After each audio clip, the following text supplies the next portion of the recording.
Good morning. Hello, everyone. Welcome to this webinar hosted by Branchfood and Wolf Greenfield, titled Patents for Startups, What to Protect, What to Skip, and Doing It on a Budget. My name is Sophie Friedman, and I'm the marketing lead here at Branchfood. We're a launchpad for food innovation and one of the largest networks of food industry stakeholders worldwide. At Branch Food, we work to connect all corners of the food industry by way of education and networking events that support innovators in bringing their products, technologies, and services to life through our consulting practice for leading industry businesses that seek to achieve scalable growth, are looking for new revenue streams, and want to de-risk innovation. In our work, we've had great success involving our robust network of over 19,000 contacts and team of industry experts to see things others don't, which is what it takes to be competitive in today's global food industry. And lastly, we invest in businesses through Branch Venture Group, our investment network dedicated to funding early stage food businesses, including consumer brands and food and ag tech companies. We're honored to be doing this work and appreciate the opportunity to share more about it today. To date, we've led work with over 950 companies, big and small, facilitated investment in 27 early stage food related startups, and hosted over 250 events. You can learn more about all of our work at branchfood.com and branchventuregroup.com, or reach out to us directly at info@branchfood.com. I'm also delighted to deliver the introductory remarks on behalf of our esteemed partners at Wolf Greenfield. Over the past 3 years, we've collaborated closely with the team who will be leading today's session. Wolf Greenfield is a US-based intellectual property law firm solely focused on IP, with offices in both Boston and New York. The firm has been at the forefront of IP strategy for nearly a century and is consistently ranked among the top firms in the country for patent prosecution, litigation, and post-grant proceedings. More than 90% of its attorneys hold science or engineering degrees with advanced technological backgrounds that uniquely qualify them to support innovation across food tech, biotech, ag tech, clean tech, and emerging related technologies. Our presenters today, Tani Chen and Charlotte Stewart Sloan, bring deep insights and practical experience in representing early stage startups navigating IP considerations, and will break down how to think about protecting your innovation in a way that aligns with your stage, goals, and resources. Their guidance will help you make smart, cost-conscious decisions about where IP investment truly adds value and where it doesn't. As a reminder, we'll be recording the session and we'll have it available for you to view after the webinar. At the end, we'll have about 15 minutes to take questions from the audience. So please use the Q&A feature at the bottom of the screen to submit your questions. And also on another note, we'll be hosting office hours with the Wolf Greenfield team on June 10th from 10 a.m. to noon on Zoom.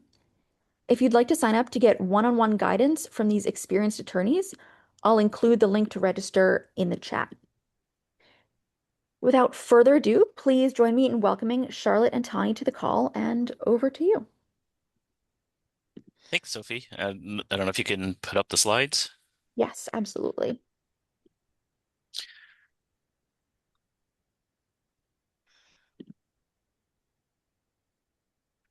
That look good? Yep, we can see them. If you could go to the next slide.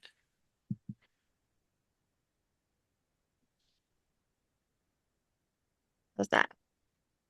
It's not advancing. Oh, oh, Oh, seems like there's a little bit of a delay there. oh, sorry. Okay, here, let me try again.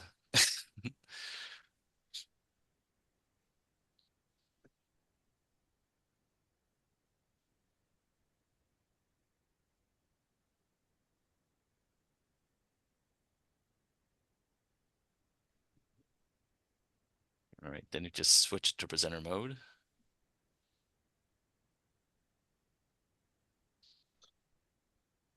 Okay, and if you can go to the next slide.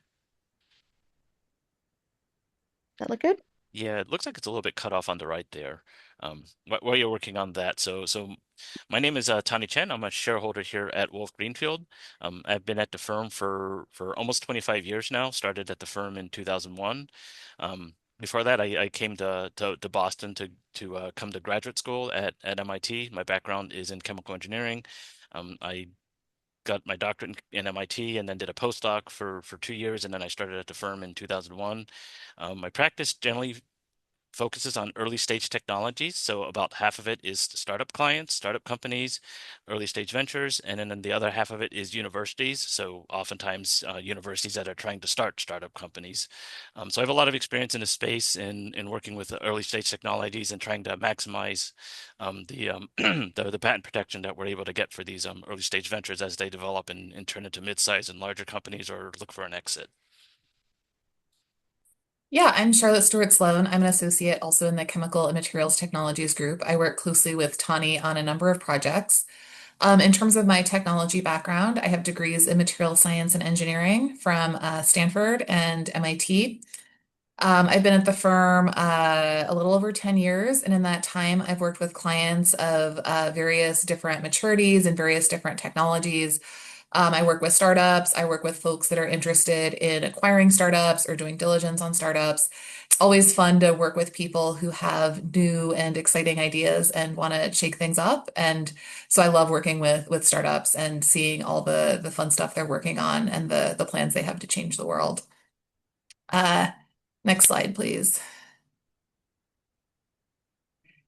It's still a little bit cut off. I don't know if there's Yeah, I don't changes on know that.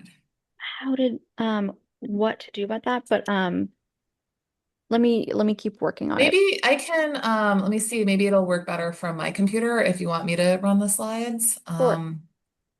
Let me try that. Uh, Okay.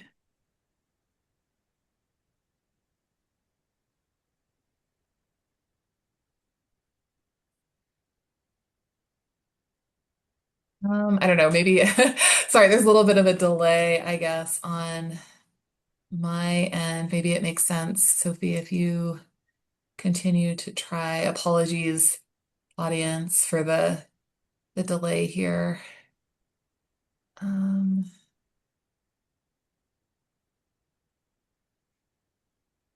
yeah, that looks There it great. goes. Yeah. Perfect. Okay, great. So before we get into the content of the presentation, we just want to tell you a little bit about our firm. So as you can see from this slide, we are a full service intellectual property firm. So we offer services across various types of IP matters and for clients at varying levels of maturity.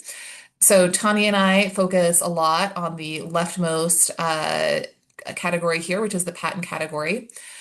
In that, we help clients with assessing their business vision, how to protect it, help them with all aspects of patent preparation, strategy, prosecution, including patent drafting, prior art searches, international filing strategies, infringement opinions, enforcement and defense of patent rights, basically helping clients build their own portfolios, understand their competitors' portfolios, and if things get a little bit contentious, helping them navigate that. The second subject matter is trademark and copyright. We have an awesome team that specializes in that aspect of IP law.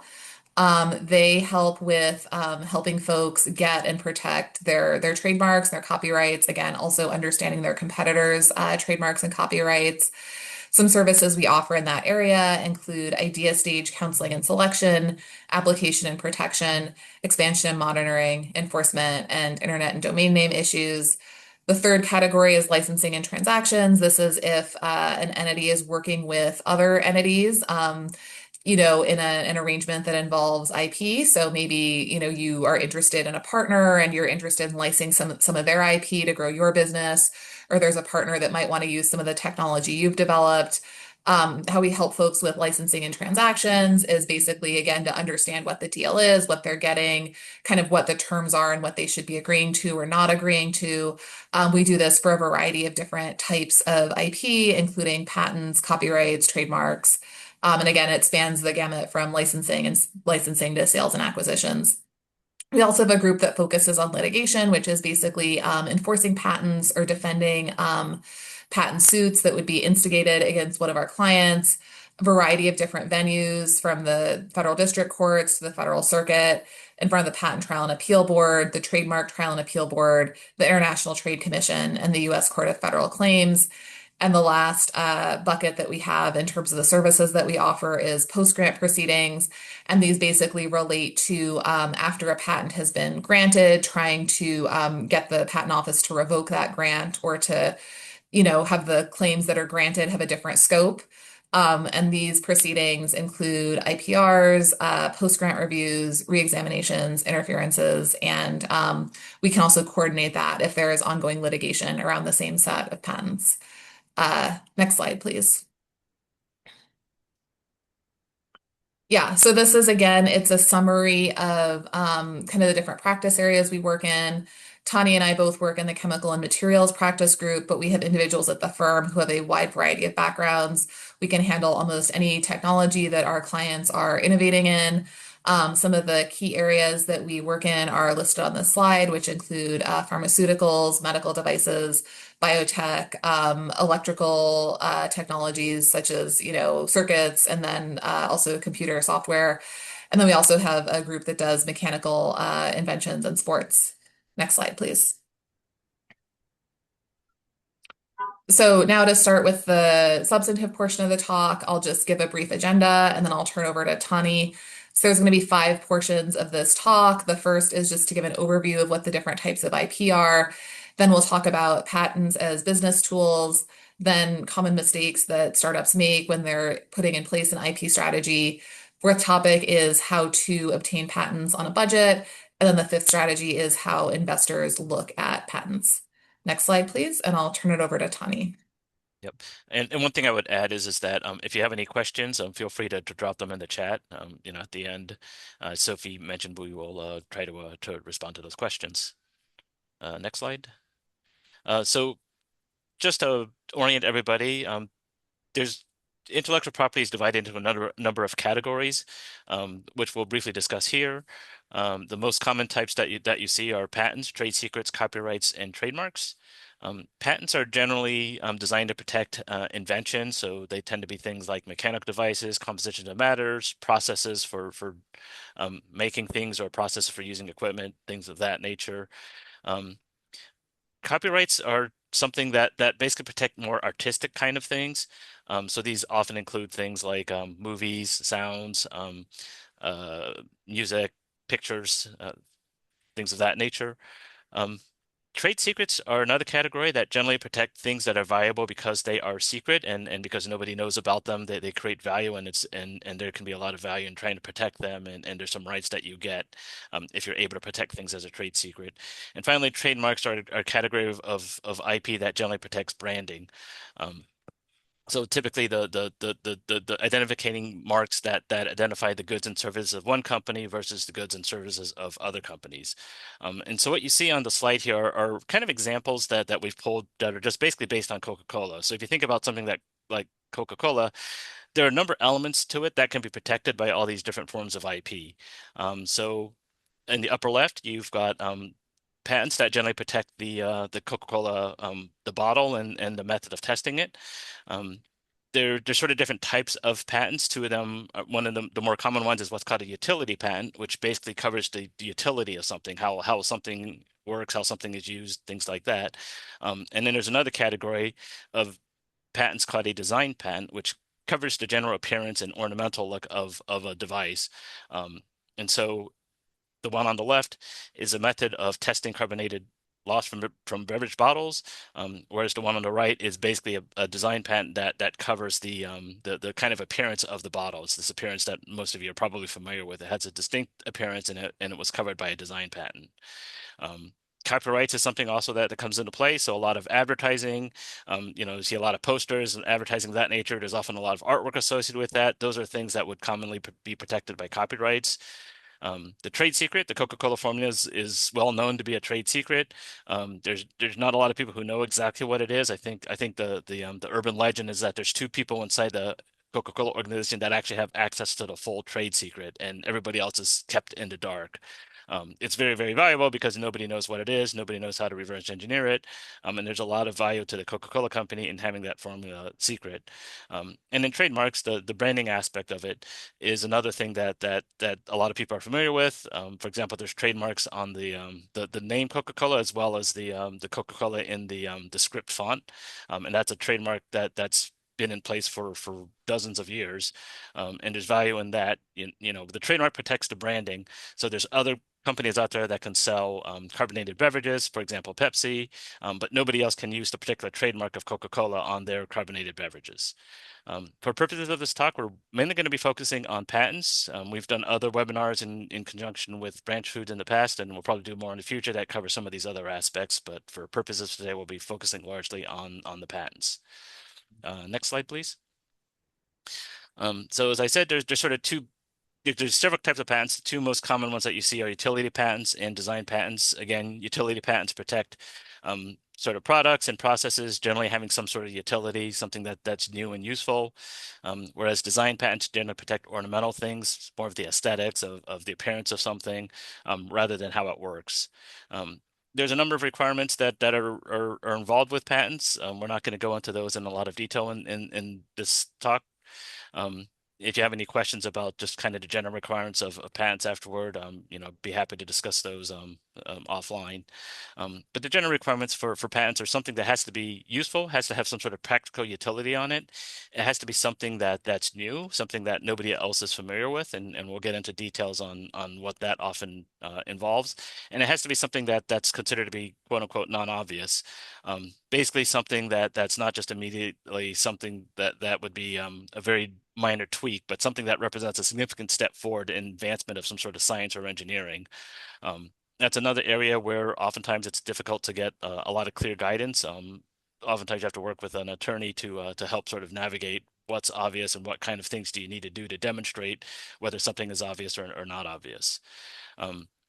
Patents generally have a limited time span, 20 years for utilities, 15 years for designs.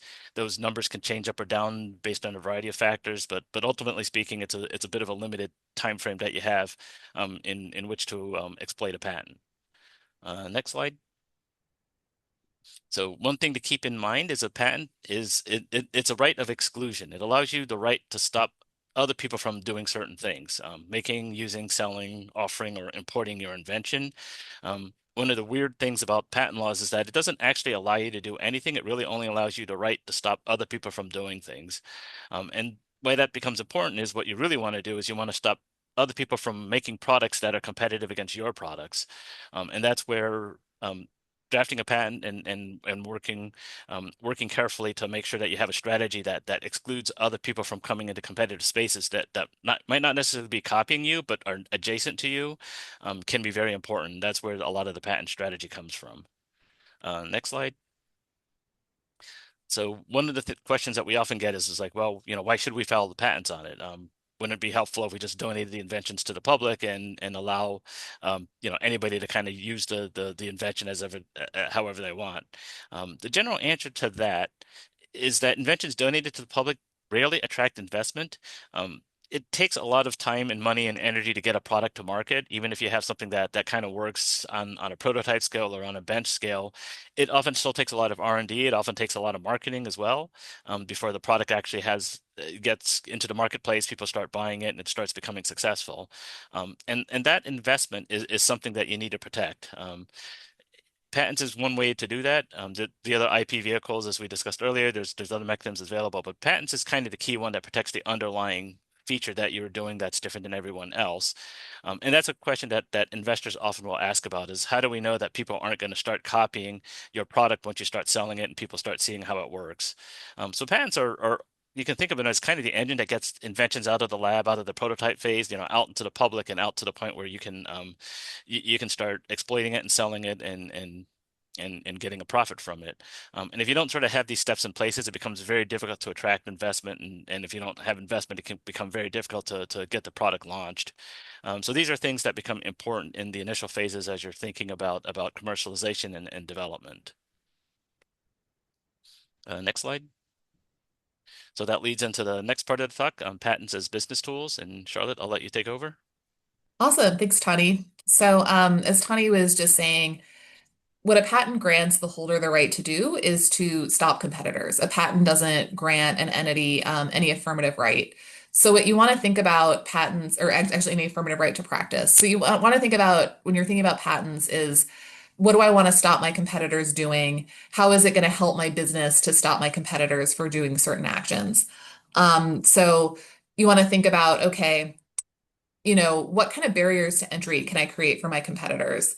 Um, if I were really going to say, okay, if somebody else wanted to make a product that would compete with my product, what would they have to do? And is it possible for me to block them from doing that? So kind of thinking more about kind of globally what you want to do, what you want to stop your competitors from doing is really the key. So to kind of not think about, okay, what's the specific experiment I'm running? What's the specific prototype I've developed? What you want to think about is your competitors, what you want them to stop doing, how they're going to innovate, how you want to block that innovation. And you want to kind of get there first before your competitors get there. Another thing about patents is, they've got that practical business asset in terms of being able to have that exclusive effect. But patents also have other business purposes that are not directly tied to their legal utility. So different people are going to look at your patents. So for instance, if you're going to want to have investors in your business, your investors are going to look at your patents. If you're going to go through diligence because there's a potential acquisition, diligence counsel is going to look at your patents. Those audiences are going to want to see, okay, what's the scope of protection? How many filings have there been? Has it been strategic? Your competitors are going to look at your patents. They're going to say, okay, this business, they're making a lot of money. They seem to have a good product. How are they protecting that product? Can we compete with them? If so, how? Entities that you'd be entering into business with, for instance, suppliers or distributors or people you might be entering into a joint venture with, they might also look at your patents. Also, ultimately, if a patent gets litigated, judges and juries are going to look at these patents. They're going to try to understand what the patents are saying, kind of what the scope of the claims are, all sorts of things. So, it's not just kind of a document that you would, put in a drawer. It's really something where it has a legal purpose and there are a bunch of people that are going to be looking at it and analyzing its legal strength. And those people are going to have different perspectives and are going to be coming to it with different goals and different interests. Next slide, please. So kind of just to break this down a little bit in terms of business stage, kind of what should different businesses at different stages really be thinking about? So for small businesses, a lot of times small businesses maybe aren't, they have a small business. They're not, a multinational corporation that is employing, thousands of scientists. So oftentimes what's important to small businesses is, the value of their brand and the value of the products that they're selling. So in terms of the value of their brand, this presentation is mostly focused on patents, but trademarks are very helpful and essential for protecting brand identity. So small businesses should work closely with trademark counsel in order to get their trademarks protected so that their competitors can't sell products that, look like they originate from the small business. Another thing with small businesses is even though they might not have, legions of scientists that are working in labs to innovate, they might still be developing information that is important to their business that is confidential. They might have things like customer lists, they might have things like, ways that they make their product that, it might be a hard sell-in from a patent examiner, but it's still something that's not generally known outside of the business. And protecting that information, keeping it confidential, can have high value to the business, so that it's not something their competitors can just use to compete with them. And so for that reason, for small businesses, it can be very important to establish and maintain a policy in which confidential information is assembled, it's tracked, it's recorded who has access to it, and also kind of what the policies for handling that confidential information are. Some small businesses do develop patentable innovations, and in that case, it can be helpful to put in place a strategy to protect those innovations. So, a good way to do that is to assess what's known in the industry and to assess whether these new developments, could be new because they need to be new to be patentable. And so, is there the potential of getting a patent? Is this something patentable? If it is patentable, is it something that is easily reverse engineered by your competitors?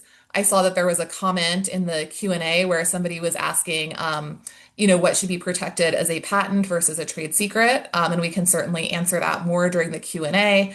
But one of the considerations is whether the innovation can be reverse engineered for something where it's very easy. If somebody sees your product and they can reverse engineer it and figure out what you did, that would be something that's very hard to keep as a trade secret because it's, once you sell your product, it's not a secret. So kind of that kind of assessment of whether, is this something we could keep secret or is this something that it would be smart for us to try to obtain patent protection for? Another thing to think about with a small business is to think about the geographic scope of where you want to operate, and based on that, whether protection would be meaningful because it costs money in each jurisdiction that you would want to obtain IP protection. Next slide, please. So for VC-backed startups, typically these startups have different considerations. So VCs and other investors are typically looking for high growth, and they're looking for exits at valuations that are multiples of the initial valuation. So what they're really looking for is, they're going to invest money and they want to get a multiple of that money back, when the company does well. So when VCs are investing in companies, they want their investments to be attractive to acquirers. Acquirers, when they're looking at a business, are often interested in the patent estate of the business. So basically, what assets does the business have that will allow the business to exclude competitors, as discussed earlier, and also whether the business has freedom to operate, which is basically with the business's current plan in place for how they're going to go to market and how they're going to commercialize, is that going to infringe anyone else's patent?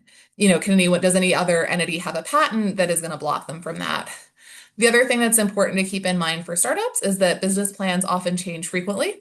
It makes things a lot of fun, but sometimes it can make coordinating a strategy a little bit challenging if the direction where the startup is heading is frequently changing.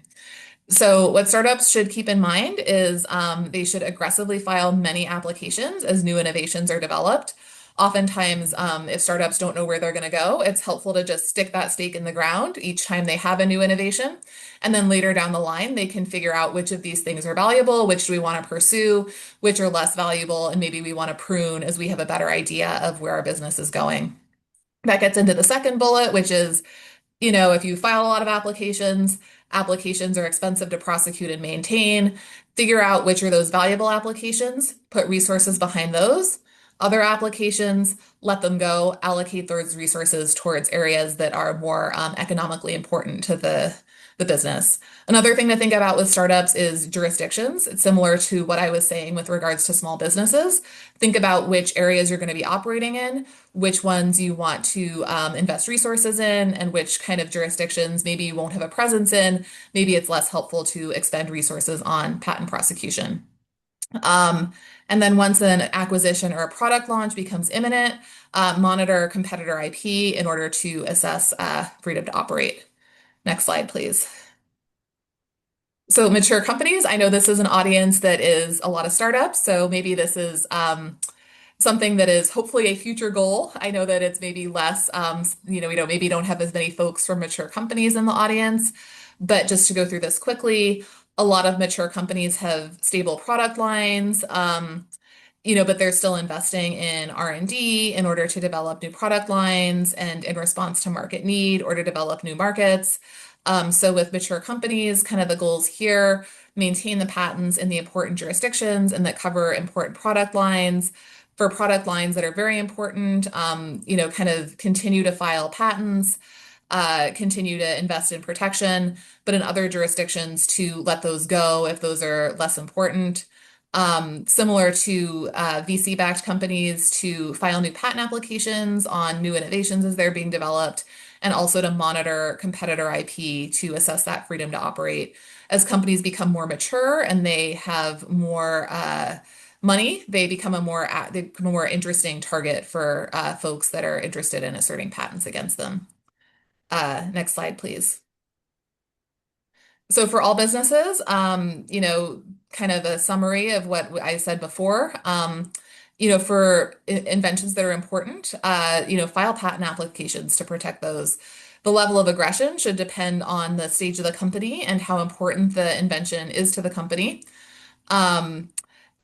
for applications that are of less importance or patents that are of less importance, maybe they're covering a product line that's no longer being offered or in a jurisdiction where there's not a lot of sales. Consider abandoning those because it's not worth kind of spending more money on something that's not bringing money back into the business. The one exception to that is there are some stakeholders, for instance, some VCs that just like to see a lot of patents, and in that case, the calculus would change. Last point as a commonality for all businesses is competitors should be monitored to assess both business risk and business opportunity. So for less mature entities, knowing about your competitor's IP can prevent you from going down pathways where, you put a lot of research and development effort into something where, you can't commercialize because there's a patent that blocks you. For more mature entities, knowledge of your competitor's IP and business plans can also be useful for establishing a business strategy. And with that, I will turn it over to Tani, who's going to go through the next set of slides. And next slide, please. Right. So I'm going to focus now a little bit on some of the common mistakes that we often see startups making. So next slide, and just walk through some of these relatively quickly. But these are things to watch out for as a startup company. First one is disclosing an invention before you actually file a patent on it. So by definition, a patent is intended to protect an invention. An invention is generally defined as something new that nobody else knows anything about. And so the laws and a lot of patent examiners take a very, very strict view on what other people know about. And so one of the things that you often hear is that, well, you have to make sure that it is filed before any publications occur. So they generally are talking about things like journal articles, maybe slides or abstracts. But the actual definition of publication isn't really whether it's published on the paper. It's really, does the public have access to it in some form? And so things that you might not traditionally think about as a publication are considered to be publications under this type of a standard. So one example is you put the information in an email and you put it on a listserv, or you put it on a web page, right? You don't typically publish web pages, but they're out there on the internet and people can read the web page. Same thing with Facebook, Twitter, and social media kind of areas. Another one that people often overlook are sales or offers for sale, because once somebody buys the product, now they know what the product is, they have access to it, and they're a member of the public, and therefore that's considered a publication. So sales or beta testing or offers for sale, things like that will be considered to be publications, and can be something that an examiner can point to and say, well, because the public has access to your invention, you don't have the ability to file a patent on it. Um, the public is also loosely defined. It can essentially be any one member of the public. So it doesn't have to be 100 people. It doesn't have to be 1,000 people. It can literally be one other person. So you're talking to an investor and you tell the investor the details of your invention. That might be considered to be something that was a publication to at least one member of the public. Same thing if you're working with a prototype, you're working with a contract research organization or somebody like that, and you don't have some sort of agreement to the contrary, that might be considered to be a disclosure to a member of the public. So you have to think about who your suppliers are, who your vendors are, who your contractors are, any partners that you're working with, any research partners, if you're working with a university, like all of these things might be considered to be some member of the public, especially if they don't have a confidentiality agreement or anything like that. That would suggest that they're not considered to be members of the public. Um, Oftentimes these mistakes aren't fixable. Once something gets put on the internet, it's basically there forever. And that becomes the event that might prevent you from getting a patent. Pitch competition is one I've seen multiple times where people have an invention, they go to a pitch competition because they're trying to raise money, they talk about their invention, maybe they win the pitch competition, somebody says, hey, you should file a patent on it. Well, now the pitch competition is considered to be a publication in prior art that would prevent them from being able to file a patent on that, which often can be problematic if that was the thing that was actually driving the value of the company. So this is a mistake that we've seen a lot with startup companies, and it's one to be very careful of. Next slide. A second set of problems that we often see involves around ownership, who actually owns the patent. So if you think about a large mature company, typically what happens is that they hire a bunch of folks that are relatively smart. They ask them to invent something, and there's some sort of employment agreement that basically says anything that you invent while you're basically doing research for us, we get to own, right? And that's the way most companies operate. The issue we see a lot with startup companies is that because it's a startup company, even though they haven't done any employment agreements, or the people who've been working on it are the founders of the company, and they might have invented the thing before there was even a company in place. So there's no obligation to assign to the company. And in fact, maybe they don't want to assign to the company. They want to start their own company, or they have a disagreement as to what the direction of the company is. And if the documentation isn't properly filed, and the ownership of the invention isn't shown to be owned by the company, well, that can create a lot of problems. Um, Another area where this can happen is that if the technology is being invented at a university, the university might have some ability to claim ownership of the patents, even if you want to assign it to the company. The university could come in and say, well, you know what, this was invented while you were a grad student at the university, therefore we have ownership of it, and the fact that you assigned it to the company means you've just stolen IP from us. And investors figure out that this might be something that the company has in the closet, that might scare them away from investing in the company. So this is something that often needs to be figured out very, very early on, um, in the early stages of company founding and incorporation. Um, Another thing which can happen kind of in a similar vein is that you have some ideas, you start working with a consulting agreement, or you work with an independent contractor. Um, and if they're help invent something, they become a co-owner of the invention. And if there's no agreement that they have to assign their rights to the company, they might become an independent owner of the invention. And again, that can create a lot of problems. So another thing we often will look at are consulting agreements or contract agreements, things of that nature, to see if assignments have been transferred properly. Oftentimes, it's something that needs to be discussed early on, when you start these agreements, before the work actually takes place. One other thing to note is that, again, patents really are about asserting your rights against other entities. And one of the more common ways to counterattack a claim like that is to counteract by saying, well, the patent owner who thinks they own the patent, in fact, does not actually own the patent.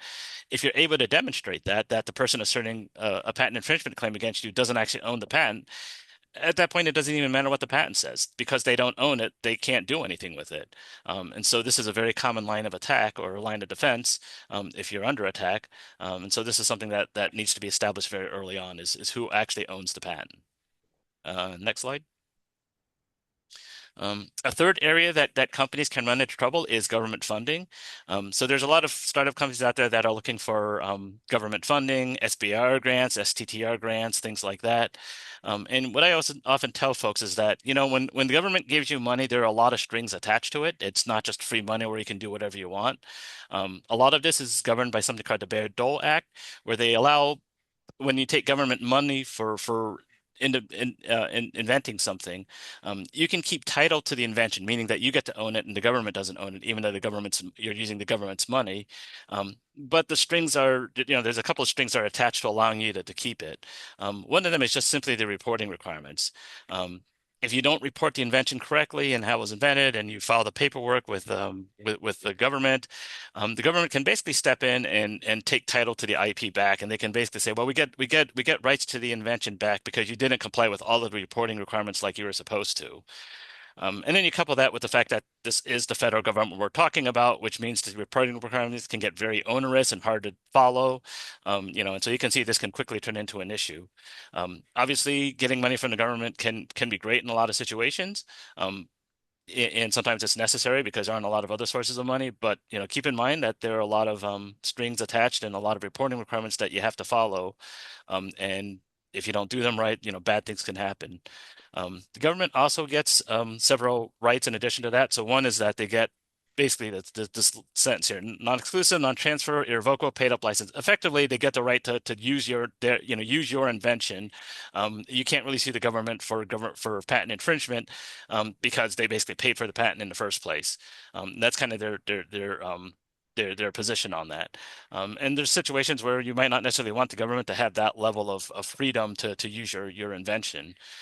Another thing that can happen is called margin rights, where if you if you don't adequately commercialize the invention, the government can take it from you and give it to some other company, and that will commercialize the invention. And again, their viewpoint is, well, we paid for the development of this invention. If you're not able to commercialize it, we're going to give it to somebody who can. And that can create issues if this is something that can create problems for your business plans. And another limitation that can sometimes occur is the preference for U.S. domestic industry. So in a lot of cases, one of the strings that's attached to government funding is that any inventions that are developed by a government grant have to be basically manufactured in the U.S. Um, and it's very difficult to get a waiver from the government to manufacture it in other countries. And there's some types of inventions where it actually might be a lot cheaper and much more competitive if you're able to use you know, overseas countries and manufacturing facilities in overseas countries, but the patent might not let you do that.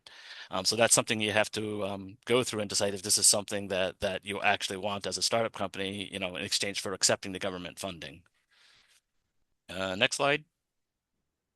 A fourth problem, this is actually kind of a stupid one in reality, is that basically there's a lot of government documents that when you file a patent, one of them is a declaration.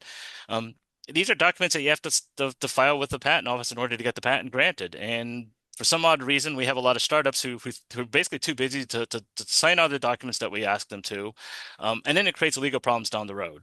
Um, so the take-home message is that don't sit on legal documents from your lawyer. If your lawyer is asking you to sign a declaration or some of these other things, you know, feel free to ask questions if you don't understand what it means. But don't sit on it for 3 or 4 months and just hope the problem goes away, because it'll just create additional problems, and it'll also create additional expense, because now your lawyer has to solve these problems that you're creating by the fact that you just didn't sign something that you were supposed to. So this is an easy one. Next slide. Another issue that can come up is what's called the duty of disclosure. So when you're filing a patent application, you're prosecuting it through the patent office. You have a duty to tell the patent office any references you're aware of that might be material to the invention. So these might include journal articles, they might include web pages, they might include things that a rival company is doing, and it's a requirement that you submit this information to the patent office. Usually, what you would do in practice is work with your patent attorney to decide like what form to submit it in, how to present the material to the patent office, what the right timing is to submit it, you know, those sort of things. But if you don't do that, that can come back later on, and potentially result in invalidation of your patent. This is something that often comes up in diligence, so it's something you have to take seriously and make sure that you comply with it. And it's not a terribly burdensome requirement, but it's something that can create problems if you don't pay attention to these requirements. Uh, and I think that's it for the some of the more common mistakes. There's other mistakes that we've seen, but I think these are the most common ones. Charlotte, do you want to do the patents on a budget? Excellent. Yeah. So, next slide, please. So, not to get into too much of the weeds here, this slide is just to show everyone that the time from beginning the preparation of a patent application to the receipt of an issued patent is long, and it takes a lot of effort. There's a lot of stages. And so as much as we want to talk about, doing things on a budget, and, there's certainly higher budgets and lower budgets that many of our clients have, it does take quite a bit of effort to, get a patent application prepared, get it through the patent office. So, you do have to understand that, obtaining patents is a commitment. So just a few key points on this slide. This starts with a patent application preparation. After the application is prepared, it goes to the patent office where it's examined. During examination, there's a back and forth between the applicant and the patent office. And then once a set of claims is arrived at that the patent examiner believes is patentable, um, and also that is of interest to the applicant, then, the patent is issued, and then you have your enforceable patent for, 20 years pretty much from the filing date with some exceptions. If you want to go into get non-US patents and go into other jurisdictions, there's multiple ways to do that. One of which is to file something called a PCT application, which serves as a placeholder in all jurisdictions that are party to the PCT. And then after that timeline expires, then you can go in and file what are called national phase entries in various jurisdictions. And each of those also, there's a negotiation between the applicant and the patent office. So this is a fairly intensive process. Next slide, please. Another aspect of this process that's intensive is the negotiation with the patent office. Again, not going to belabor this slide. There's a lot of information on it. If people have questions, we're happy to answer them. But kind of the main takeaway here is, the patent examiner is going to look at a patent application. They're going to do an assessment about the patentability of of the claims in that application. Then there's going to be some negotiation between the applicant and the patent office to arrive at a claim scope that both parties deem acceptable. And then that is going to happen before the applicant receives an issued patent. So, unfortunately, it's not a quick process. It's a process that requires some effort from the applicant and their attorneys. Next slide, please. More budget-minded tips. Lawyers charge by the hour. So what you want to do is think about, how you want to use your lawyer's time. So, our advice is to hire competent patent counsel, make sure you trust them, make sure you think they'll do a good job, and then let them do their job. And to help them do their job is to communicate to them what is most important to your company. Make sure they understand that. Collect all the information that you think your lawyer is going to need before meeting with you. So, basically information that's going to help them understand what's important to you and how what you've developed is new and non-obvious. So these things can be, a pitch deck, they can be potential figures for the application, description of your invention. It's helpful if before meeting with your lawyer, you have prioritized which parts are necessary and which are kind of more nice to have add-ons. As we said before, think about what your competitors might do that you might want to block them from doing, because that's also going to be necessary for us to think about when drafting the claims. And kind of again, the message at the bottom, if you want to do things on a budget, try to minimize the amount of time that your lawyer will have to spend so that you can buy less of their time. Next slide, please. Um, yeah, and again, like anything else, you get what you pay for. So, if you want to do things on a budget, you'll probably get less service and perhaps a less strong portfolio than if you were to spend more money. So, if you want to kind of make the most of your patent attorney's time and you want to kind of get the best portfolio you can, think about this strategically, think about your business goals, think about, what, you might be doing in 5 years or 10 years, with that in mind.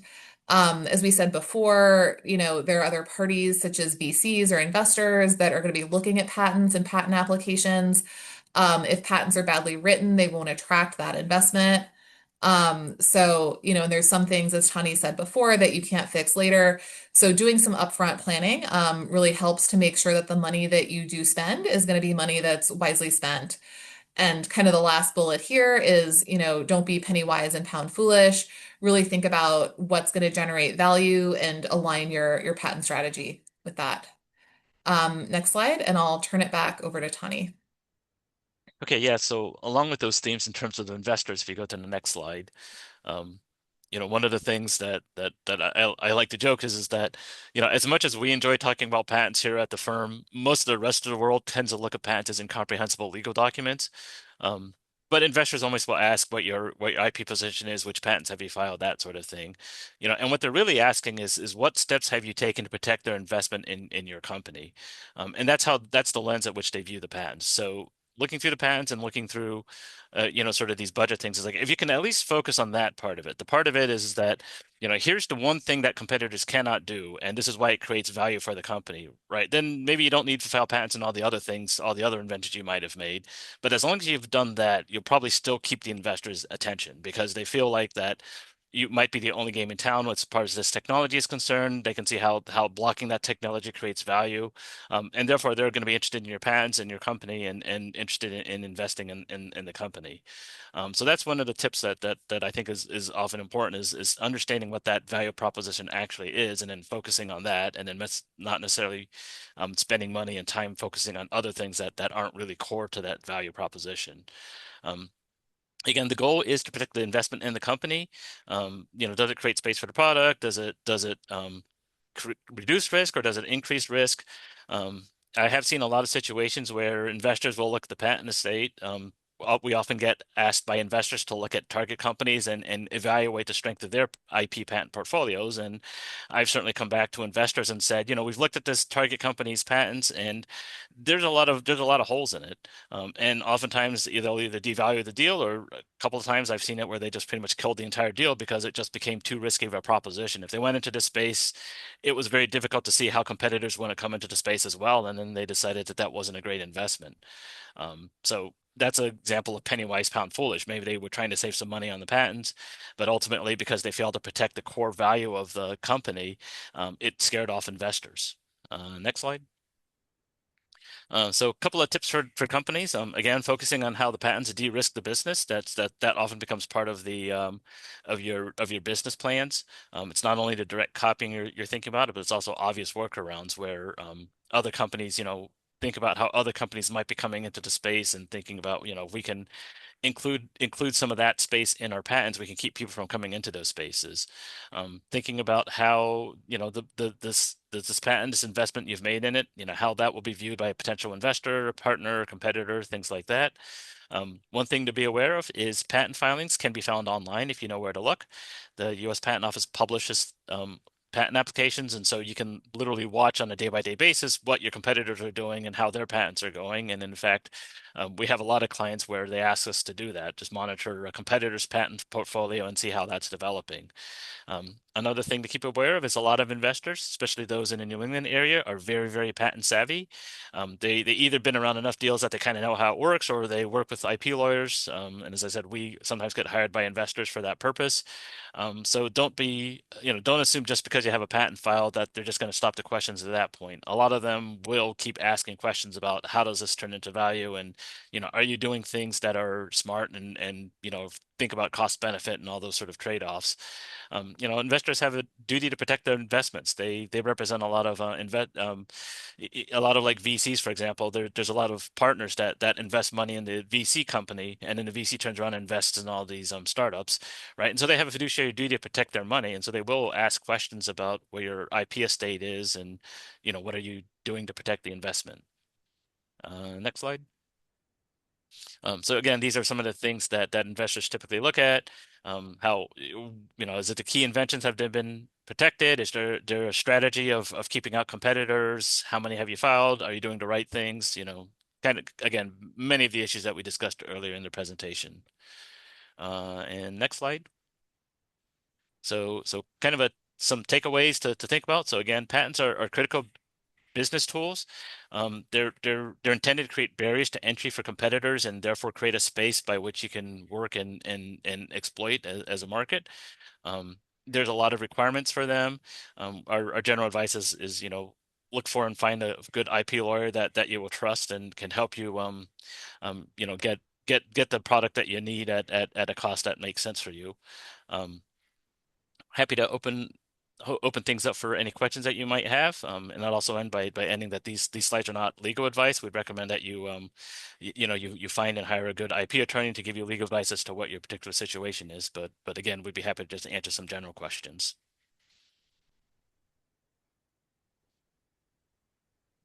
I think we have some questions in the chat, Tani. I can read the first one.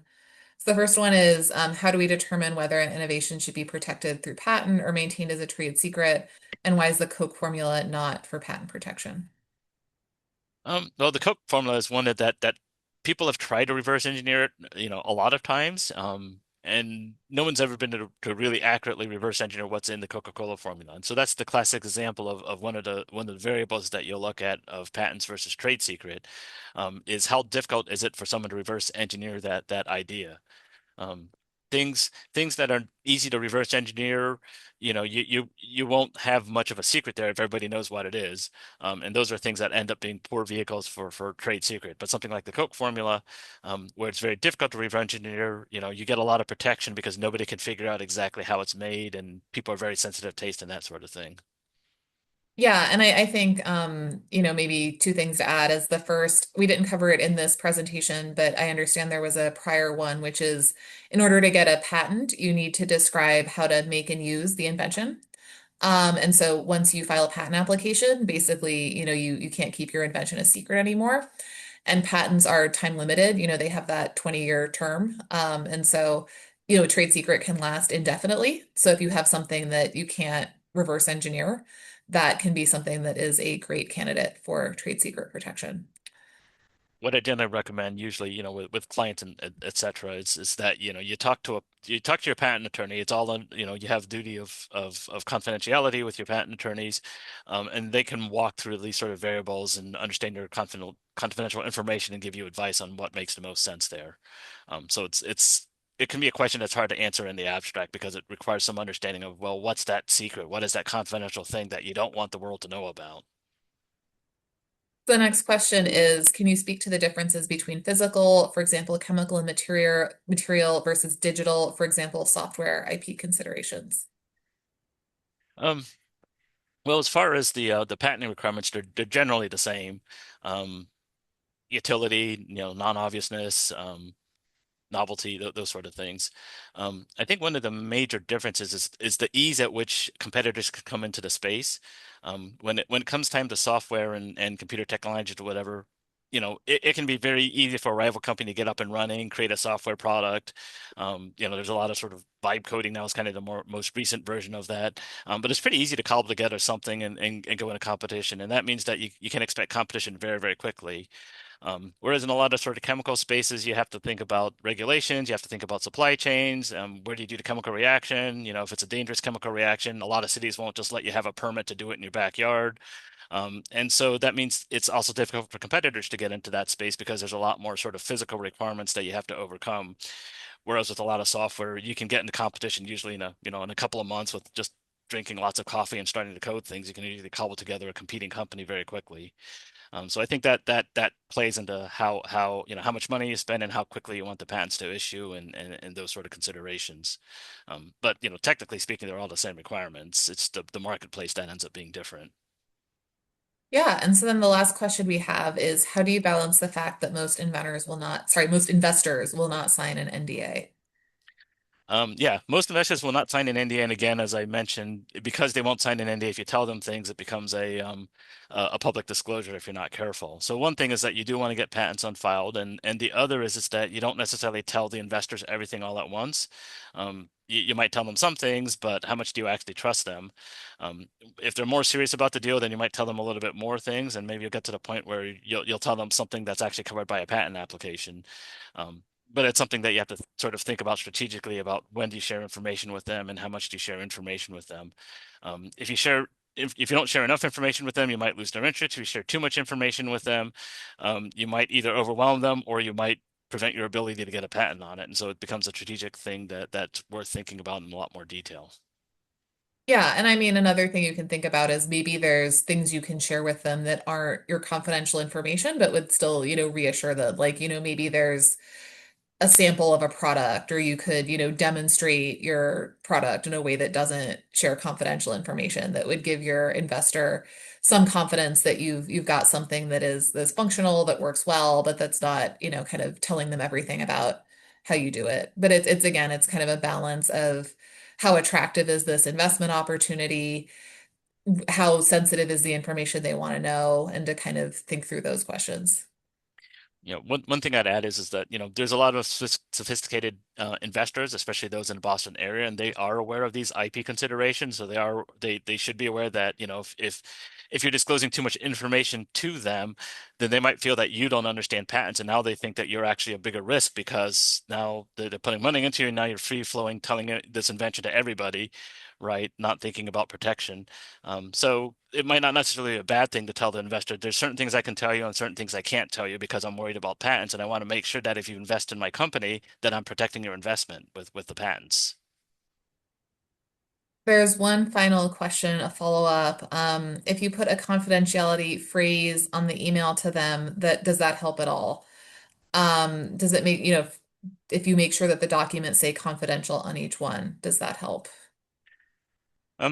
Generally speaking, probably not if they haven't agreed to the confidentiality. Again, a lot of investors out there don't will refuse to sign any form of a non-disclosure agreement, so you can't sort of force it onto them. If they haven't agreed that they're going to hold it confidential, and you send them information that's got something stamped confidential on it, they're free to ignore it and pretend it's not confidential. They haven't agreed to do anything otherwise. So just unilaterally putting that on there, I'm not sure would give you the protection that you want. That looks like it's the last one. Excellent. Well, thank you so much for your time. Actually, perfect timing. It's 12:01. Um, so thank you again to Charlotte, Tawny, and the team at Wolf Greenfield for your collaboration on this wonderful and very informative webinar. I feel like I learned a lot. Um, Again, if anyone would like to connect with Wolf Greenfield or the Branch Food team, we would welcome your outreach. You can reach us at info@branchfood.com. And please share how we can support your efforts. As I mentioned above, the team will be hosting office hours on June 10th from 10 a.m. to 12 on Zoom. And if you'd like to attend those, I'll drop that in the chat. And you can sign up there. And you'll also get that link in our follow-up email communication. So thank you so much again. We really appreciate your time. And thank you again to Charlotte and Tawny for sharing this valuable information with us. Thank you. Have a great afternoon, everyone.